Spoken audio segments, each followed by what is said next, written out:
Gusto mo rin ba magluto ng fish steak? Tara, panoorin mo ang bidyong ito.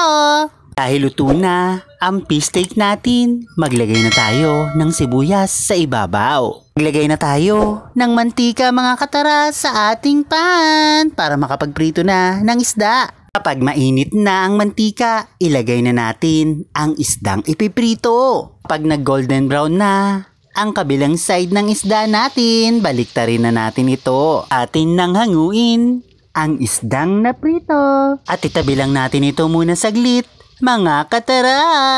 Tayo na at magisa na tayo gamit ang pinagprituhang mantika. Igisa lang natin saglit itong ating pang toppings na sibuyas. Kapag okay na ang sibuyas, hanguin na natin ito. Bilang natin saglit muna dahil mamaya pa natin gagamitin ito.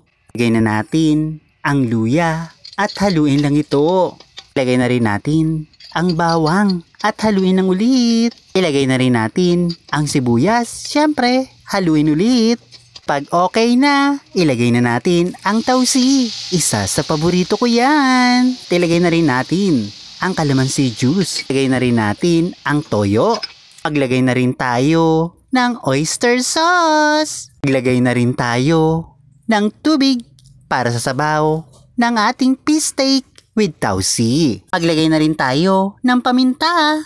Lagyan na rin natin ito ng asukal para balance ang lasa. Tayin lang natin kumulo ang ating sauce para sa ating fish steak. Dahil mabilis lang naman ito maluto. Lagyan na tayo ng pampalapot. Ilagay ito habang hinahalo ang sauce. Haluin lang natin ng haluin hanggang sa ito'y lumapot na. Pag okay na ang sauce para sa ating fish steak, ilagay na ang isda. Ilagay na natin mga katara ang isdang naprito kanina. Ilagay natin ito ng isa-isa. Kapag nailagay na natin ang lahat ng isdang naprito natin, ilubog lang natin ito sa kanyang sauce. Pakuluan lang natin ng ilan saglit lang ang ating fish steak with tausi. Ngayon naman, ilagay na natin ang siling green dahil luto na ito. At dahil luto na ang niluto nating fish steak with tausi, ilagay na natin sa ibabaw ang sibuyas na pula. Alam nyo na mga katara ang magiging kasunod nito kapag luto na. Kaya ikaw mga katara, para updated ka sa mga bago kong video, mag-subscribe ka na.